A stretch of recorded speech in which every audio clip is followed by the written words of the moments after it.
The post-communist countries of Southeast Europe still have to cope with the aftermath of the formerly dependent media system.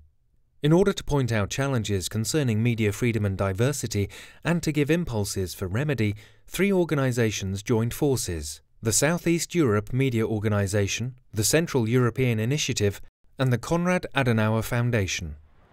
Once every year, they meet in one of 10 countries for the Southeast Europe Media Forum.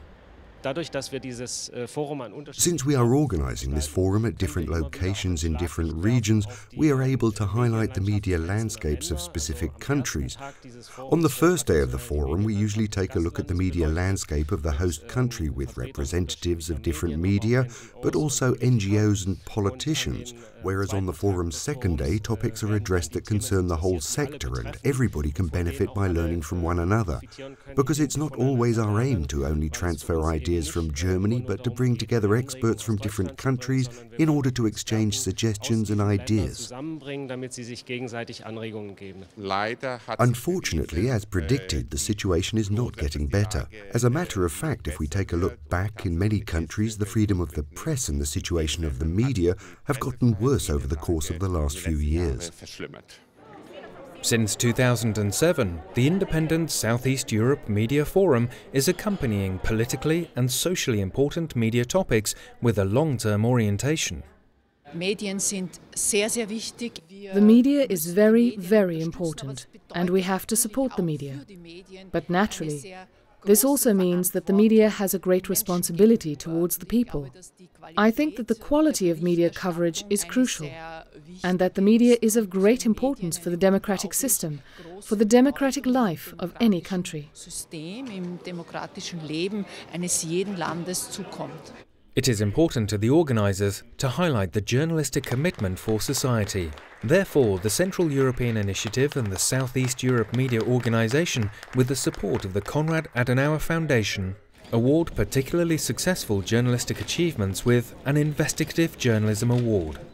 At the Southeast Europe Media Forum, owners of media, politicians, regulators and academics are invited, in addition to journalists, to address and discuss the most topical media issues extensively and in a future-oriented manner. It's important for traditional media outlets to be successful on the web. Newspapers and TV stations can only stand the test of time nowadays and be credible for their readers and viewers if they get involved on the internet as well. Against this background, adequate strategies need to be elaborated. The regulatory framework needs to be created, especially concerning the audiovisual media. The goal of this forum is to find the best way to achieve this in a region in which the media sector is economically unstable. Ideal version is to, the technological leaders, Apple, Google and Facebook, to understand the need that they shall share their technologies and they shall share their revenues with the small players which are not that relevant for them, but are very relevant for maintaining quality and diversity. Something changed, and this something is called social media. It's absolutely fascinating to see that something that was designed as an entertainment and socializing instrument became actually relevant in the political fight. The social media can put now pressure on the traditional media, on the legacy media, in order to perform more professionally. Because truth cannot be hidden anymore. The media's challenges in Southeast European countries are not always the same, but suggestions from other countries often help significantly with solving problems. Therefore, getting to know each other is very important to many of the experts at the Southeast Europe Media Forum.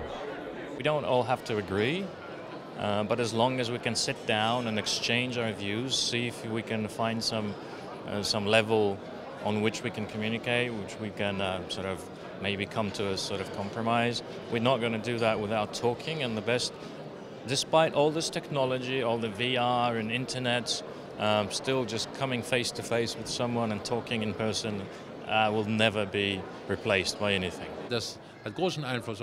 It's a great advantage of this conference that one is able to establish a lot of good contacts and become acquainted in matters of diversity of opinion. This has a great influence on communication and networking. It's highly interesting to see this, the range of opinions. That's thanks to a conference like this, especially that Central Europe has a better contact to Southeast Europe and vice versa.